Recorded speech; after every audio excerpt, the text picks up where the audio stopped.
The station's core went silent at 0400 hours. Number alarms. Number warnings. Just the sudden absence of the quantum hum that had pulsed through every corridor for 3 centuries. In a throne chamber, Queen Vexari's translator flickered twice and died mid-sentence during negotiations with the Keltorian ambassador. Emergency lighting bathed the crystalline walls in blood red, and every eye turned to the viewing port where the core chamber should have glowed like a captured star. It was dark. "Engineering status," Vexari commanded, her forearms spreading in the gesture of absolute authority.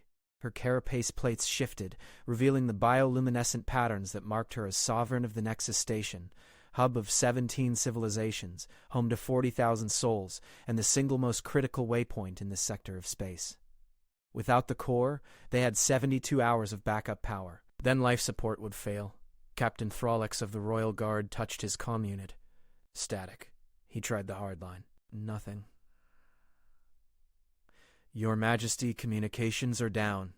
Then go." Her voice carried no panic, only iron certainty. "Take your best, find out what happened."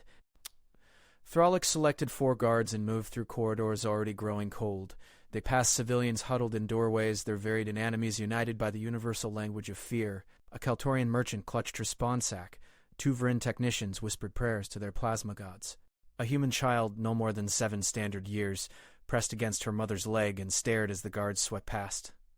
The core chamber doors were sealed. The emergency manual release took 3 guards to turn. When the massive blast doors ground open, they revealed chaos. 30 engineers from a dozen species stood frozen around a central platform where the quantum core should have pulsed with barely contained energy. Instead, there was only a sphere of perfect darkness, as if someone had cut a hole in reality itself. Chief Engineer Corval, a towering Drenethi whose species had built fusion reactors before most civilizations discovered fire, raised his 6 eyes in a gesture of complete bewilderment. It's impossible. The containment field didn't fail, the power didn't fluctuate, the core simply stopped. As if someone turned it off. Captain, the quantum core doesn't have an off switch.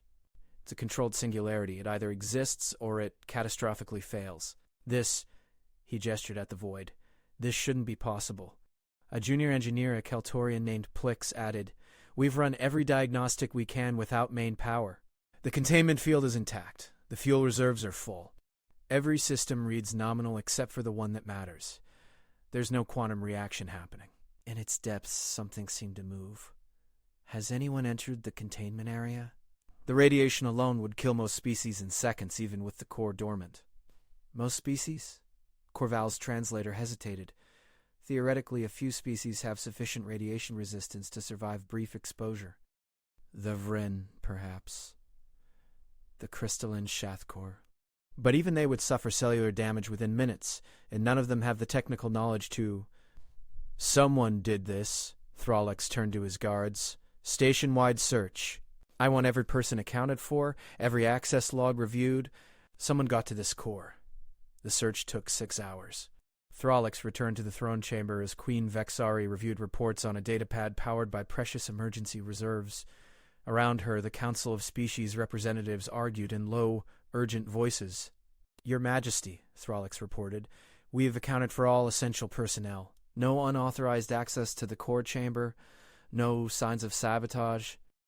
But," he paused, "speak." "The maintenance logs show a cleaning crew was in the access corridor adjacent to the core chamber at 0357 hours, standard shift. They logged out at 0403, 6 minutes after the core died." Yes, Your Majesty. Bring them here." They stood before the throne in their maintenance coveralls, looking confused and frightened. The Vrin janitor's tentacles twisted nervously. The Keltorian's gill flaps fluttered. The Shathcore's crystalline structure dimmed with stress. The human stood quietly, holding a maintenance kit. He was middle-aged by human standards, with graying hair and the sort of unremarkable face that rarely drew attention. His name badge read, Marcus Webb Maintenance Division, 23 years service. Queen Vexari studied them with 3 of her eyes while the 4th scanned the report. "You were near the core chamber when it failed," the Vrian supervisor answered, voice trembling through its translator. "Yes, Your Majesty. We were cleaning the ventilation access corridor. Standard weekly maintenance. We heard nothing unusual. The logs show you left 3 minutes after the core died. Why did you not report it? We didn't know, Your Majesty. The corridor has no monitoring stations. We finished our work and logged out on schedule. Vexari's attention shifted. The human was not with you for the entire shift. Your Majesty, Marcus took his break early. Protocol allows... Where did you go, Marcus Webb? He met the Queen's gaze steadily, something most beings found difficult. I took a walk, Your Majesty. The observation deck on level 7. I go there sometimes during breaks. Helps clear my head. The observation deck is 14 levels away from your assigned station. Yes, Your Majesty. Can anyone verify your presence there? No, Your Majesty, I was alone. Captain Frolic stepped forward. Your Majesty, the observation deck route passes within 20 meters of secondary core access point 7. The radiation shielding there has degraded over the years. It's been flagged for repair but remains accessible. Marcus said nothing. Queen Vexari's bioluminescent patterns shifted to the color of judgment. You understand the gravity of this situation, human. 40,000 lives depend on that core. We have perhaps 60 hours remaining. If you know something, anything, now is the time to speak. The human janitor looked at her, then at the assembled council, then at the guards with their weapons ready. When he spoke, his voice was quiet but clear.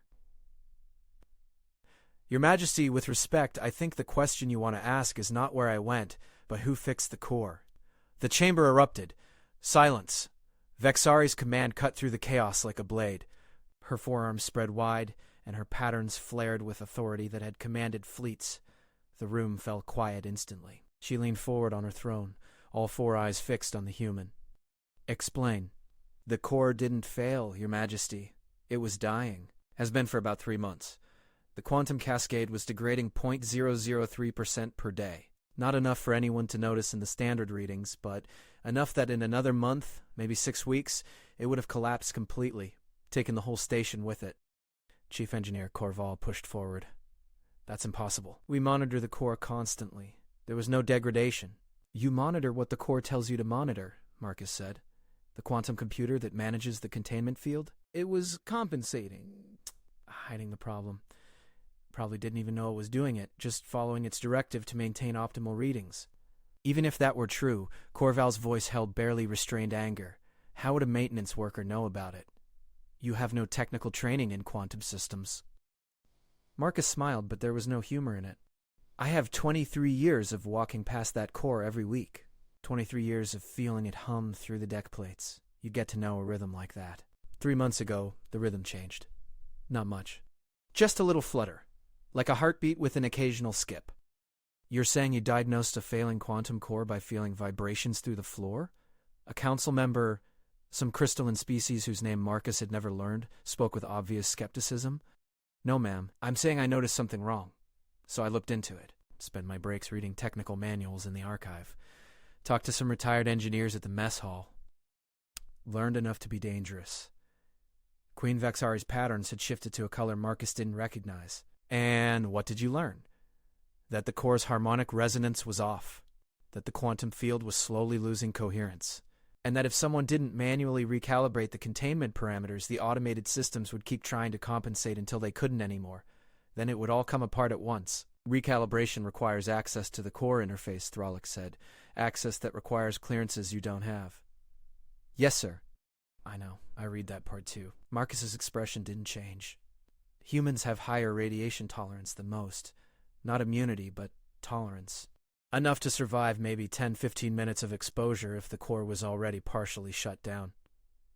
The pieces clicked together in Vexari's mind with terrible clarity. You didn't just discover the problem. You shut down the core yourself. Had to. Couldn't recalibrate while it was running. The quantum fluctuations would have prevented any manual adjustments. So I accessed the emergency shutdown protocol through secondary access point 7, the one Captain Thralix mentioned, and brought it to full stop. Then I went in. The chamber was absolutely silent. Even the background hum of emergency systems seemed to fade away. You're saying, Corval spoke slowly as if testing each word, that you, a janitor with no formal training, manually shut down a quantum core, entered a radiation zone that should have killed you, and performed a recalibration that our best engineers said was impossible? And painful. Marcus pulled back his left sleeve. The skin underneath was angry red, the kind of burn that went deep. Probably lost about 5 years of my life to the radiation. Maybe more. But I got it done. Then why? Vexari's voice was deadly quiet. Is the core still dark? For the first time, Marcus looked uncomfortable. That's the problem, Your Majesty. I got the recalibration done. Set all the parameters correctly. But the startup sequence, that requires a command code. Administrator level. I don't have access to those codes. You're telling me that you risked your life to fix a problem you couldn't solve? No, Your Majesty. I fixed the problem. I just need someone with the right clearance to turn it back on. Should take about 30 seconds once you input the code. Core will be fully operational within 5 minutes after that. The absurdity of it hit everyone simultaneously. This human had done the impossible, had done what their best minds said couldn't be done, and was now stuck because he didn't have the password. Corval was already moving, 3 of his assistants rushing after him. I'll verify his work. If he's telling the truth, I'll have the codes ready. Vexari stood, her full height, impressive even among the varied species assembled. She descended from her throne and approached Marcus, who wisely did not step back. She was nearly twice his height, and her reputation for executing failures was well known. You could have reported this to engineering 3 months ago. I tried, Your Majesty. Filed a maintenance report about unusual vibrations. Got a response that my concerns were noted and that monitoring systems showed no anomalies. Filed again 2 weeks later. Same response. Figured if I pushed harder, I'd just get ignored or written up for overstepping. So you took matters into your own hands. Didn't see another option, Your Majesty. Couldn't let 40,000 people die because I was worried about protocol. Something that might have been respect flickered across Vexari's patterns. Show me. They processed through the corridors, the Queen and her guards, the council members and engineers, all following a human janitor who walked with the calm of someone who had already made peace with consequences. They entered the core chamber, where Corval and his team were already working. The chief engineer looked up from a console, his 6 eyes wide with what could only be amazement. Your Majesty, he did it! The recalibration is perfect! Better than perfect. He found harmonics in the quantum field that we didn't even know existed. If we'd tried to restart with the old parameters, the core would have lasted maybe another month before catastrophic failure. With these new settings, he trailed off, running calculations. Centuries, Your Majesty, maybe longer.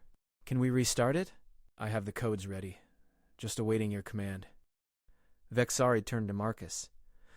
You understand that unauthorized access to critical systems carries severe penalties. You risked not only your own life, but potentially the entire station. If your recalibration had been wrong, you could have triggered the very catastrophe you claim to have prevented. Yes, Your Majesty. And yet, you did it anyway? Marcus met her eyes. Would you have done differently, Your Majesty? Around them, the council members shifted nervously. No one spoke to the Queen like that. No one challenged her directly. But Vexari's patterns shifted to a color that the Keltorian ambassador later swore was amusement. No, Marcus Webb, I would not. She turned to Corval. Start the sequence. The chief engineer input the codes with steady hands. The console lit up, displays cycling through initialization protocols. Then, from deep within the containment field, a sound emerged. Not the silence of death or the roar of chaos, but the steady, perfect hum of a quantum core in harmony. Light bloomed in the chamber. Not the sickly red of emergency power, but the clean, bright glow of unlimited energy.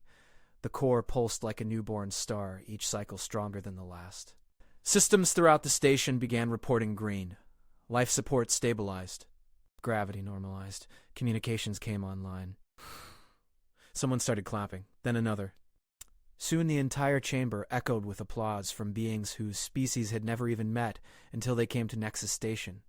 They applauded a human janitor who had saved them all because he'd noticed a flutter in the deck plates and couldn't ignore it. Vexari waited for silence. When she had it, she spoke with the weight of absolute authority. Marcus Webb, you have violated approximately 47 regulations, bypassed security protocols that exist for good reason, and committed acts that under normal circumstances would result in imprisonment. She paused. You have also saved this station and everyone on it through courage, ingenuity, and a willingness to sacrifice yourself for others. These actions cannot be ignored. Marcus straightened, ready to accept whatever judgment came. Effective immediately, you are removed from the maintenance division. Vexari's patterns shifted through colors of formal decree. You are hereby appointed to the position of Core Systems Specialist, with full engineering clearances and the authority to access any system you deem necessary for station safety. Chief Engineer Corval, you will personally oversee his formal training. Corville's 6 eyes blinked in surprise, then understanding. He bowed. It will be my honor, Your Majesty. Furthermore, Vexari continued, you will report directly to my council on matters of station integrity. Your observations, intuitions, and concerns will be given the weight they deserve. And, Marcus Webb? Yes, Your Majesty? The next time you notice something wrong with my station, you will come directly to me, or to Captain Throlix, or to the Chief Engineer. But you will not, under any circumstances, go into a radiation chamber alone. Is that understood? Yes, Your Majesty. Good. She turned to leave, then paused. Oh, and see medical about those burns. That's an order. As the chamber cleared, Corval approached Marcus with something like wonder in his expression. I've been chief engineer on this station for 60 years. I've trained hundreds of specialists from dozens of species, and I never once thought to listen to what the station was telling me. You felt it through the deck plates? I spent a lot of time on the deck plates. You get to know a place when you clean it every week for 23 years. Will you teach me to listen like that? I'm going to need someone to teach me the actual engineering, sir. Seems like a fair trade. Corville's species didn't smile, but his translator conveyed warmth. Indeed it does. Later, in medical, as a Vrin doctor treated his radiation burns with technologies that would leave him fully healed in a week, Marcus watched through the viewport as normal lighting returned to the corridors. People emerged from their shelters, relief evident in every gesture and expression. Children laughed. Merchants reopened their stalls. Life returned to normal. The human child he'd seen earlier ran past the medical bay, chasing what looked like a domesticated Keltorian flutterbeast, her earlier fear forgotten. Her mother followed at a more sedate pace, pausing to bow her head in thanks when she saw Marcus through the window. Captain Throlix entered without knocking. The Queen has made her decree public. You're already something of a celebrity? I just did what needed doing. That's what makes it remarkable. Throlix settled into a chair designed for a different species, looking uncomfortable but determined. I've been head of station security for 15 years. I ran 3 separate drills for core failure scenarios. We had protocols, backup plans, evacuation procedures, all useless because we never caught the actual problem. You can't catch everything, no, but we should have listened when you reported it the first time. That's on us. On me. Can't change the past.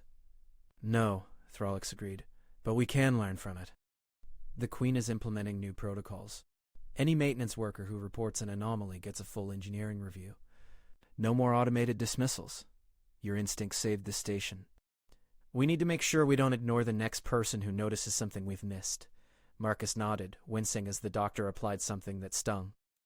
That's good. There's something else. Derlix leaned forward. The radiation exposure you took. Medical says it's serious. Not immediately fatal, but you've lost years of your life.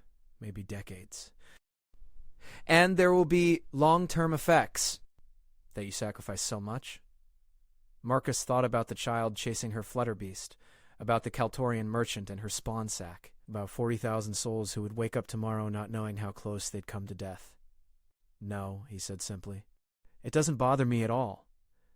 Throlix studied him for a long moment, then stood and offered a formal salute. It's an honor to serve alongside you, Core Systems Specialist Webb. The station hummed around him, the rhythm perfect now, whole and strong. He'd heard that rhythm every day for 23 years. He'd probably hear it for however many years he had left, and he'd know every single day that he'd kept it beating. That was enough. In the throne chamber, Queen Vexari reviewed the incident reports with her council. The Keltorian ambassador spoke first. Your Majesty, if I may, the human's actions, while ultimately beneficial, did represent a significant security breach. Should we not implement stricter controls to prevent unauthorized access? You would build higher walls, Ambassador? For safety, yes. And if those walls prevent the very help we need from reaching us? She gestured to the viewport, where the core glowed steadily. Marcus Webb bypassed our security, yes. He violated our protocols. But he did so because those protocols had failed, because our systems were too rigid to recognize a truth that should have been obvious. You're suggesting we make our security less stringent? I'm suggesting we make our thinking less rigid. Every species in this station brings different strengths. The Vryn have their technical precision. The Drenethi have their engineering brilliance. The Keltorians have their mathematical minds. And humans, she paused. Humans have something we often overlook. They notice things. Small things. The fluttering deck plates. The change in a rhythm. They pay attention to what everyone else ignores. They're also reckless, another council member observed. He could have killed himself. Yes, he could have. And he chose to risk it anyway. Vexari's voice carried a note of finality. I've commanded fleets. I've negotiated treaties with species that wanted us extinct. I've made decisions that affected billions of lives. And in all that time, I've learned one fundamental truth. Sometimes the greatest wisdom comes from the most unexpected sources. Sometimes the person who saves you is the one you never thought to listen to. She stood, signaling the end of discussion. We will learn from this. We will adapt.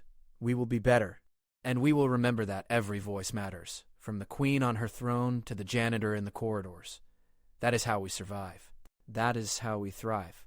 As the council dispersed, Captain Thrallix remained. Your Majesty, there will be those who question your decision. Elevating a janitor to such a position without formal credentials? Let them question. Marcus Webb has proven himself in the way that matters most. He saw a problem no one else saw, solved it in a way no one else could, and was willing to die to save strangers. Those are the credentials I value. And if he makes mistakes in his new role, then he'll learn. Just as we all must. The difference is, he's already proven he'll act when action is needed. That's worth more than any degree. 3 months later, Marcus stood in the court chamber with Corval, reviewing harmonic data on screens that still seemed too complex. But he was learning. Slowly, methodically, with the same attention to detail he'd brought to 23 years of maintenance work. There, he said, pointing to a fluctuation in the data stream. That's new, within normal parameters. But new. The chief engineer ran additional diagnostics. You're right. It's a micro-variation in the quantum field. Completely harmless, but it shouldn't be there. He turned to Marcus with undisguised respect.